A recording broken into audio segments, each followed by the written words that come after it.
मित्रों, अधिकतर जनमानस यही जानते हैं कि महाशिवरात्रि भगवान शिव और माता पार्वती के विवाह के उपलक्ष्य में मनाया जाता है। लेकिन कुछ विद्वानों का मानना है कि शिवरात्रि के दिन ही भगवान शिव ने कालकूट नाम का विष पिया था, जो सागर मंथन के समय समुद्र से निकला था। परंतु शिव पुराण में एक शिकारी से जुड़ी कथा का वर्णन किया गया है। आज की इस वीडियो में हम आपको शिव पुराण में वर्णित महाशिवरात्रि की कथा बताने जा रहे हैं। नमस्कार दर्शकों, द डिवाइन टेल्स पर आपका एक बार फिर से स्वागत है। शिव पुराण के कोटि रुद्र संहिता में वर्णित कथा के अनुसार पौराणिक काल में किसी वन में एक भील रहता था, जिसका नाम गुरुद्रुह था। उसका परिवार बड़ा था। वह बलवान और क्रूर स्वभाव का होने के साथ ही क्रूरतापूर्ण कर्म भी किया करता था। वह प्रतिदिन वन में जाकर हिरण और अन्य जानवरों को मारता और वहीं रहकर नाना प्रकार की चोरियां करता था। उसने बचपन से ही कभी कोई शुभ कर्म नहीं किया था। इस प्रकार वन में रहते हुए उस दुरात्मा भील का बहुत समय बीत गया। तदनंतर एक दिन बड़ी सुंदर एवं शुभ कारक शिवरात्रि आई, किंतु वह दुरात्मा घने जंगल में निवास करने वाला था, इसलिए उस व्रत के बारे में वह नहीं जानता था। उसी दिन उस भील के माता पिता और पत्नी भूख से व्याकुल होकर उससे खाने की मांग करने लगे।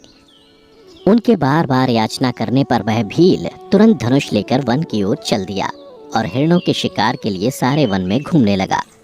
देवयोग से उसे उस दिन कुछ भी नहीं मिला और सूर्यास्त हो गया। इससे उसको बड़ा दुख हुआ और वह सोचने लगा कि अब मैं क्या करूं, कहाँ जाऊं। आज तो कुछ नहीं मिला। घर में जो बच्चे हैं उनका तथा माता पिता का क्या होगा, जो मेरी पत्नी है उसकी भी क्या दशा होगी। अतः मुझे कुछ लेकर ही घर जाना चाहिए। ऐसा सोचकर वह व्याध यानी शिकारी एक जलाशय के समीप पहुंचा और वहां पानी में उतरने का घाट था। वहां जाकर खड़ा हो गया और मन ही मन यह विचार करने लगा कि यहाँ कोई ना कोई जीव पानी के लिए अवश्य आएगा। उसी को मारकर उसे साथ लेकर प्रसन्नतापूर्वक घर को जाऊंगा। ऐसा निश्चय करके वह व्याघ्र एक बेल के पेड़ पर चढ़ गया और वहीं जल साथ लेकर बैठ गया। उसके मन में केवल यही चिंता थी कि कब कोई जीव आएगा और कब मैं उसे मारूंगा। इसी प्रतीक्षा में भूख प्यास से पीड़ित वह वहां बैठा रहा। इस तरह काफ़ी रात हो गई और जब रात का पहला प्रहर आरंभ हुआ तो एक प्यासी हिरणी वहां आई, जिसे देखकर उस व्याध को बड़ा हर्ष हुआ और उसने तुरंत ही उसे मारने के लिए अपने धनुष पर एक बाण का संधान लिया। ऐसा करते हुए उसके हाथ के धक्के से थोड़ा सा जल और बिल्व पत्र नीचे गिर पड़े। उस पेड़ के नीचे शिवलिंग था, जिसके बारे में वह व्याध नहीं जानता था।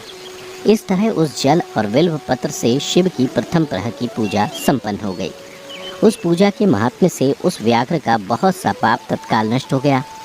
उधर वहां होने वाली खड़खड़ाहट की आवाज़ को सुनकर हिरणी ने भय से ऊपर की ओर देखा। व्याध को देखते ही वह व्याकुल हो गई और बोली, व्याध, तुम क्या करना चाहते हो? मेरे सामने सच सच बताओ। हिरणी की बातें सुनकर व्याध ने कहा, आज मेरे परिवार के लोग भूखे हैं, अतः तुमको मारकर मैं उनकी भूख मिटाऊंगा और उन्हें तृप्त करूंगा। व्याध का वह दारुण वचन सुनकर तथा दुष्ट भील को वाण ताने देख हिरणी सोचने लगी कि अब मैं क्या करूं, कहाँ जाऊं। अच्छा, कोई उपाय सोचती हूँ। ऐसा विचार कर हिरणी बोली, व्याध, मेरे मांस से तुमको सुख होगा। इस अनर्थकारी शरीर के लिए इससे अधिक महान पुण्य का कार्य और क्या हो सकता है। उपकार करने वाले प्राणी को इस लोक में जो पुण्य होता है उसका 100 वर्षों में भी वर्णन नहीं किया जा सकता। परंतु इस समय मेरे सब बच्चे मेरे आश्रम में ही हैं। मैं उन्हें अपनी बहन को अथवा स्वामी को सौंपकर लौटाऊंगी। व्याध, तुम मेरी इस बात को मिथ्या ना समझो। मैं फिर तुम्हारे पास लौट आऊंगी, क्योंकि सत्य से ही धरती टिकी हुई है, सत्य से ही समुद्र अपनी मर्यादा में स्थित है और सत्य से ही निर्झरों से जल की धाराएं गिरती रहती हैं। सत्य में ही सब कुछ स्थित है। हिरणी के ऐसा कहने पर जब व्याध ने उसकी बात नहीं मानी, तब उसने अत्यंत विस्मित एवं भयभीत हो हिरणी बोली, व्याध, सुनो, मैं तुम्हारे सामने ऐसी शपथ खाती हूँ जिससे पर जाने पर मैं अवश्य तुम्हारे पास लौट आऊँगी। ब्राह्मण यदि वेद बेचे और तीनों काल संध्या वंदन ना करे तो उसे जो पाप लगता है, पति की आज्ञा का उल्लंघन करके स्वेच्छानुसार कार्य करने वाली स्त्रियों को जिस पाप की प्राप्ति होती है, किए हुए उपकार को ना मानने वाले, भगवान शंकर से विमुख रहने वाले तथा विश्वासघात और छल करने वाले लोगों को जो पाप लगता है, उसी पाप से मैं भी लिप्त हो जाऊं यदि लौट कर ना आऊं। इस तरह अनेक शपथ खाकर जब हिरणी चुपचाप खड़ी हो गई, तब उस व्याध ने उस पर विश्वास करके कहा, अच्छा, अब तुम अपने घर को जाओ। जब वह हिरणी बड़े हर्ष के साथ पानी पीकर अपने आश्रम मंडल में गई, इतने में ही रात का वह पहला प्रहर व्याध के जागते जागते ही बीत गया। तब उस हिरणी की बहन दूसरी हिरणी, जिसका पहली ने स्मरण किया था, उसी की राह देखती हुई जल पीने के लिए वहां आ गई। उसे देखकर भील ने स्वयं बाण को तरकश से खींचा। ऐसा करते समय पुनः पहले की भांति भगवान शिव के ऊपर जल और बिलपत्र गिरे। उसके द्वारा महात्मा शंभू की दूसरे प्रहर की पूजा संपन्न हो गई। यद्यपि वह प्रसंगवश ही हुई थी, तो भी व्याध के लिए सुखदायिनी हो गई। हिरणी ने उसे बाण खींचते देख पूछा, वनेचर, यह क्या करते हो? व्याध ने पूर्वत उत्तर दिया, मैं अपने भूखे कुटुंब को तृप्त करने के लिए तुझे मारूंगा।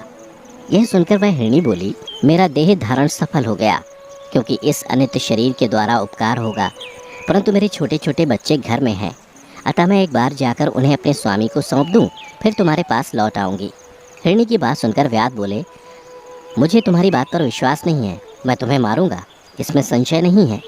व्याध की बातें सुनकर हिरणी भगवान विष्णु की शपथ खाती हुई बोली, व्याध, जो कुछ मैं कहती हूँ उसे सुनो। यदि मैं लौट कर ना आऊँ तो अपना सारा पुण्य हार जाऊँ, क्योंकि जो वचन देकर उससे पलट जाता है वह अपने पुण्य को हार जाता है। जो पुरुष अपनी विवाहिता स्त्री को त्याग कर दूसरी के पास जाता है, वैदिक धर्म का उल्लंघन करके कपोल कल्पित धर्म पर चलता है, भगवान विष्णु का भक्त होकर शिव की निंदा करता है, माता पिता की निधन तिथि को श्राद्ध आदि न करके उसे सूना बिता देता है, तथा मन में संताप का अनुभव करके अपने दिए हुए वचन को पूरा करता है, ऐसे लोगों को जो पाप लगता है वही मुझे भी लगे यदि मैं लौट कर ना आऊँ। हिरणी के ऐसा कहने पर व्याध ने कहा, जाओ।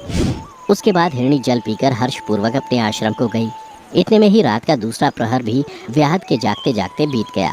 इसी समय तीसरा प्रहर आरंभ हो जाने पर हिरणी के लौटने में बहुत विलंब हुआ जान व्याध उसकी खोज करने लगा। इतने में ही उसने जल के मार्ग में एक हिरण को देखा। वह बड़ा हष्टपुष्ट था। उसे देखकर व्याध को बड़ा हर्ष हुआ और वह धनुष पर बाण रखकर उसे मार डालने को उद्यत हुआ। ऐसा करते समय उसके प्रारब्धवश कुछ जल और बिल्वपत्र शिवलिंग पर गिरे। उससे उसके सौभाग्य से भगवान शिव की तीसरे प्रहर की पूजा भी संपन्न हो गई। इस तरह भगवान ने उस पर अपनी दया दिखाई। पत्तों के गिरने की आवाज सुनकर उस हिरण ने व्याध की ओर देखा और पूछा, क्या करते हो? व्याध ने उत्तर दिया, मैं अपने कुटुंब को भोजन देने के लिए तुम्हारा वध करूंगा। व्याध की बात सुनकर हिरण के मन में बड़ा हर्ष हुआ और तुरंत ही बोले, मैं धन्य हूँ, मेरा हष्टपुष्ट शरीर होना सफल हो गया, क्योंकि मेरे शरीर से आप लोगों की तृप्ति होगी। जिसका शरीर परोपकार के काम में नहीं आता, उसका सब कुछ व्यर्थ चला गया। जो सामर्थ्य रहते हुए भी किसी का उपकार नहीं करता, उसकी वह सामर्थ्य व्यर्थ चली जाती है तथा वह परलोक में नरकगामी होता है। परंतु एक बार मुझे जाने दो, मैं अपने बालकों को उनकी माता के हाथ में सौंपकर और उन सबको धीरज बंधाकर यहाँ लौट आऊँगा। उसके ऐसा करने पर व्याध मन ही मन बड़ा विस्मित हुआ। उसका हृदय कुछ शुद्ध हो गया था और उसके सारे पाप नष्ट हो चुके थे। उसने हिरण से कहा, जो यहाँ आए वे सब तुम्हारी तरह बातें बनाकर चले गए, परंतु वे अभी तक यहाँ नहीं लौटे। हिरण, तुम भी इस समय संकट में हो, इसलिए झूठ बोलकर चले जाओ, फिर आज मेरा जीवन निर्वाह कैसे होगा? व्याध की बातें सुनकर हिरण बोले, व्याध, मैं जो कुछ कहता हूँ उसे सुनो। मुझ में असत्य नहीं है। सारा चराचर ब्रह्मांड सत्य से ही टिका हुआ है। जिसकी वाणी झूठी होती है उसका पुण्य उसी क्षण नष्ट हो जाता है। तथापि व्याध, तुम मेरी सच्ची प्रतिज्ञा सुनो। संध्या काल में मैथुन तथा शिवरात्रि के दिन भोजन करने से जो पाप लगता है, झूठी गवाही देने, धरोहर को हड़प लेने तथा संध्या न करने से द्विज को जो पाप होता है, वही पाप मुझे भी लगे यदि मैं लौट कर ना आऊँ।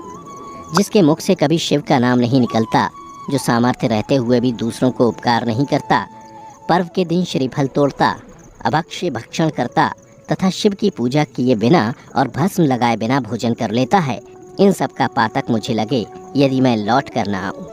उसकी बात सुनकर व्याध ने कहा, जाओ, शीघ्र लौटना। व्याध के ऐसा कहने पर हिरण पानी पीकर चला गया। वे सब अपने आश्रम पर मिले। तीनों ही प्रतिज्ञाबद्ध हो चुके थे। आपस में एक दूसरे के वृतांत को भली भांति सुनकर सत्य के पाश से बंधे हुए उन सब ने यही निश्चय किया कि वहां अवश्य जाना चाहिए। इस निश्चय के बाद वहां बालकों को आश्वासन देकर वे सब के सब जाने के लिए उत्सुक हो गए। उस समय जेठी हिरणी ने अपने स्वामी से कहा, स्वामिन, आपके बिना यहाँ बालक कैसे रहेंगे? प्रभु, मैंने ही वहाँ पहले जाकर प्रतिज्ञा की है, इसलिए केवल मुझको जाना चाहिए, आप दोनों यहीं रहें।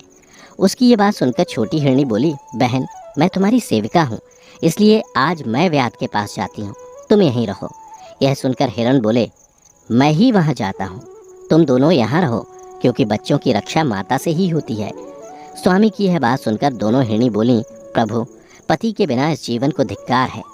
तब उन सब ने अपने बच्चों को सांत्वना देकर उन्हें पड़ोसियों के हाथ में सौंप दिया और स्वयं शीघ्र ही उस स्थान को प्रस्थान किया जहाँ वह व्याध शिरोमणि उनकी प्रतीक्षा में बैठा था। उन्हें जाते देख उनके सब बच्चे पीछे पीछे चले आए।